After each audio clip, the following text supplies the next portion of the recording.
The use of AI in companies has brought significant advantages, but it's also brought new challenges. Over the last number of years, we've seen significant growth in the area of AI, but it really is only in the last 12 months where AI has become a hot topic as companies try to implement new AI functionality and technology into their core business processes and areas. I'm very happy to be joined here with Adam Dubleski from Kalman Consulting. Adam, Kalman works towards implementing tax solutions within SAP, specifically within SAP S/4HANA, where Kalman strives to make sure that those SAP business processes are as efficient as possible. I know you have a lot of experience in the area of AI, but when it comes to VAT and VAT determination, what have you seen or heard with regards to AI over the last 12 months? Hi, John. Yeah, thank you for the invitation. Yeah, it's really amazing, as you already mentioned, the growth over the last years. So when I remember back the time when search engines were introduced, so I think it took over a decade until the people get used to it, and they started to Google for every question they had.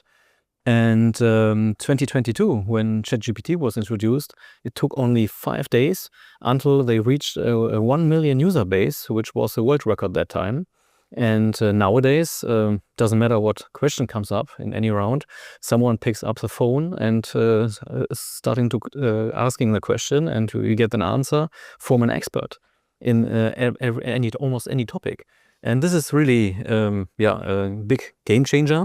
So and when we look to businesses, like every day a new startup is popping up mentioning that they solve a problem with AI in the headline.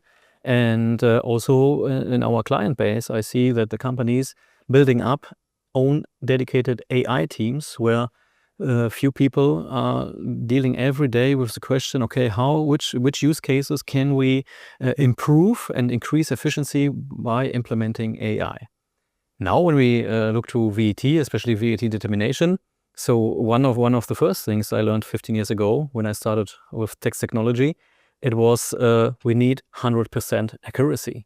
So that's a bit of the problem, because maybe you also heard it already, that we are not 100% sure then what an AI agent is telling us. Yeah, and I mean, that's something I've heard, as well, with my background in tax technology, where, the requirement is to have an automated VAT determination that's correct first time. And the question I hear with regards to AI is, can we be confident that what AI is telling us is correct? No, it's not at the moment, because the idea behind AI is a different one. So the solutions which we use today, they are deterministic. Yeah. They are rule-based, either by decision trees or tables, where we implement, or by coding, of course, where the situation is the following. So it doesn't matter how often we provide the same set of input data, we will always come to the same result.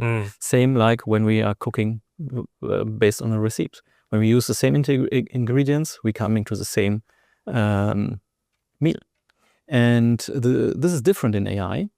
The idea of AI is to do forecasts based on massive databases, becoming forecasts with a high probability outcome, or which is now hyped, the generative AI, which is built to produce content in the form of videos, text, or music. So the idea of it is to be generative and be creative. So when we ask it 100 times, then we get slightly different answers, and this is opposite of being 100% accurate. And another problem is the tracking of the decisions. So when you have a rule-based tax determination, you can see every step which was going through, and you can understand why a certain outcome is reached. When we look to AI, it's comparable, like in a real-life situation. I look on the other side of the street, I say, hey, there's John. And if you ask me afterwards, how did I identify you, then I will find something which is plausible. I will say, yeah, because of the size and brown eyes, and it will be plausible, but it it's not 100% sure that this was the reason why I came to this reasoning, because there are many complex processes which were in parallel, and it's not 100% trackable. Yeah, so it sounds like, and if I understand that correctly, it sounds like it's still really important for companies to ensure that their tax determination processes and data is tax ready, to allow AI to leverage off those processes in their machine learning so that the results that they're returning are accurate. Exactly. So data is in the new and the old world is 100% important, yeah, because it doesn't matter if you use a rule-based solution or AI solution.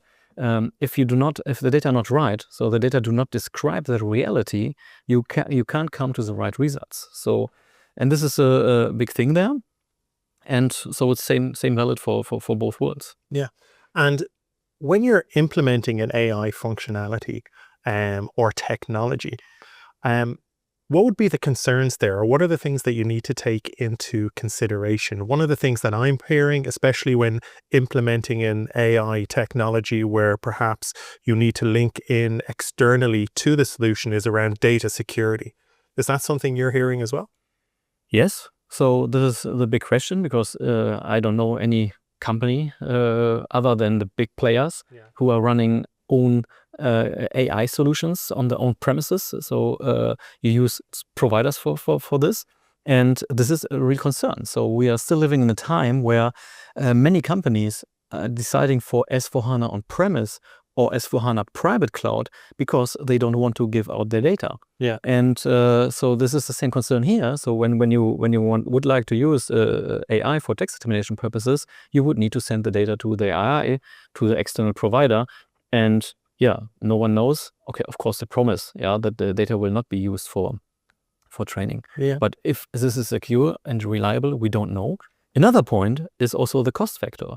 So a solution, a rule-based solution which runs on premise, is generally much cheaper and much faster than sending this request out to the external AI solution, which takes longer for the processing and is more expensive for the infrastructure. Yeah, and I mean, no matter what you're dealing with in any company, cost is always a big factor. So I can imagine that will be a big concern.